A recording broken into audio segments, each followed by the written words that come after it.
দেশে প্রবাসে যে যেথায় বসে আমার এই ভিডিও দেখতেছেন সকলকে আন্তরিক মোবারকবাদ। আজকে সূরা বাকারার 283 নং আয়াত। আউযু বিল্লাহি মিনাশ শাইতানির রাজীম। বিসমিল্লাহির রহমানির রহিম।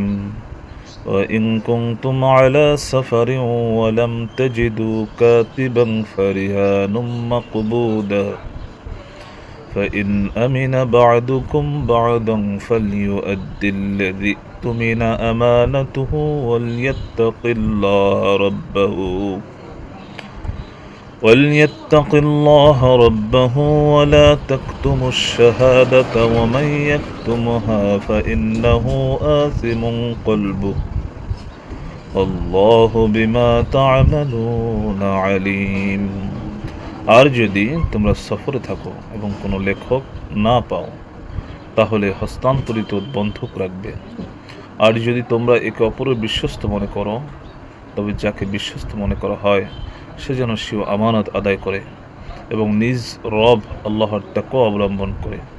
আর তোমরা সাক্ষ্য গোপন করো না, এবং যে কেউ তা গোপন করে অবশ্যই তার অন্তর পাপী। আর তোমরা যা আমল করো আল্লাহ সে বিষয়ে সবিশেষ অবহিত। আল্লাহ রাব্বুল আলামিন এখানে একথা বলতেছেন, যদি তোমরা ওয়াইন কুনতুম আলা সাফারিন, যদি তোমরা সফর অবস্থায় থাকো, এখানে যদি আদান প্রদানের প্রয়োজন হয়, যদি লেনদেনের প্রয়োজন হয়, আর যদি কোনো লেখক না পাওয়া যায়, কলম না পাওয়া যায়, কাগজ না পাওয়া যায়, তাহলে এটা ঋণ দাতা যিনি তিনি তার জিম্মায় রাখবেন, তিনি মনে রাখবেন, বা যিনি ঋণ গ্রহীতা তিনি সেটা তার জিম্মায় রাখবেন। কেন?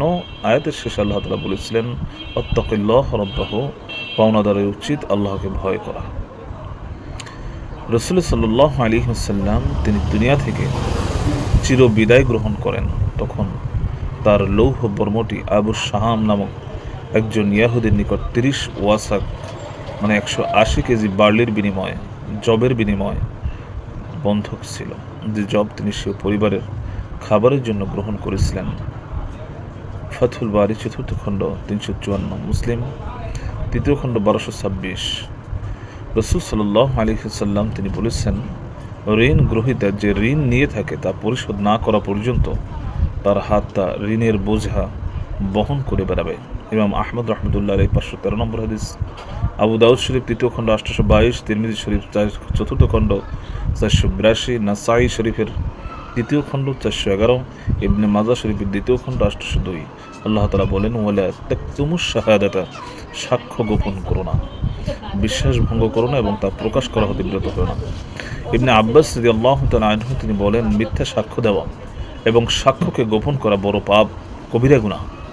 সুদ্দি রহমতুল্লাহ আলাইহি মন্তব্য করেছেন যে এর অর্থ হচ্ছে সে তার মনে পাপ পুষিয়ে রেখেছে। তাফসীরে তাবারী 6ষ্ঠ খণ্ড 1 নম্বর হাদিস। আল্লাহ রাব্বুল আলামিন আয়াতে কয়েকটি কথা বলেছেন আদান প্রদান সফর অবস্থায়, এবং সেখানে সাক্ষ্য যদি পাওয়া যায় বা না পাওয়া যায় ইত্যাদি ব্যাপারে আল্লাহ তাআলা কয়েকটি হুকুম দিয়েছেন, যে সাক্ষ্যকে গোপন করতে নিষেধ করেছেন। এবং ঋণ আদান প্রদানের ক্ষেত্রে আত্তাকিল্লাহ রাব্বাহু, আল্লাহ রাব্বুল আলামিনকে মনে রাখা, যে আল্লাহ রাব্বুল আলামিন তার কাছে আমার উপস্থিত হতে হবে, আল্লাহ রাব্বুল আলামিনের সামনে আমার যেতে হবে, এই কথাগুলো মনে রাখা। অবশ্যই এই সর্ব অবস্থায় ঋণদাতার এবং ঋণ গ্রহীতার আল্লাহ রাব্বুল আলামিনের কথা স্মরণ করতে হবে। আল্লাহ রাব্বুল আলামিনের সামনে কাল কিয়ামতের ময়দানে উঠতে হবে। তার মানে হলো, আমার এটা ঋণ যিনি নিয়েছেন তার জন্য উদাহরণ হবে এটা, যে আল্লাহকে মনে করা মানে হলো যে কাল কিয়ামতের কঠিন ময়দানে আল্লাহ রাব্বুল আলামিনের সামনে যেহেতু আমার উপস্থিত হতে হবে, আমি সময় মতন আমার ঋণ পরিশোধ করে দেবো। এবং ঋণদাতা যিনি তারও আল্লাহর প্রতি স্মরণ হচ্ছে এই, যে তিনি তার কাছে যার কাছে তিনি পাবেন তার উপর কোনো অবস্থাতেই জুলুম করবেন না। আল্লাহ রাব্বুল আলামিন ঋণদাতা, ঋণ গ্রহীতা, সাক্ষ্য গ্রহণ ইত্যাদি ব্যাপারে আমাদের আল্লাহ তাআলার ফয়সালাকে মেনে নেওয়ার তৌফিক দান করুন। আসসালামু আলাইকুম ওয়া রাহমাতুল্লাহি ওয়া বারাকাতুহু।